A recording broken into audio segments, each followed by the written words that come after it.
How to change text size on Android. Let's get started. First, open the Settings app on your Android phone.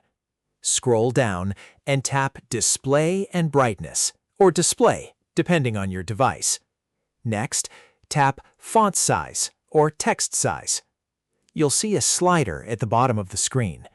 Drag the slider to the right to make the text larger, or to the left to make it smaller.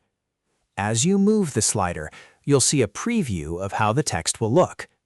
Once you're happy with the size, simply go back. Your changes will be saved automatically. If your phone also has a display size option, you can adjust it to make icons and other on-screen elements larger or smaller. Now open any app to check the new text size. And that's it.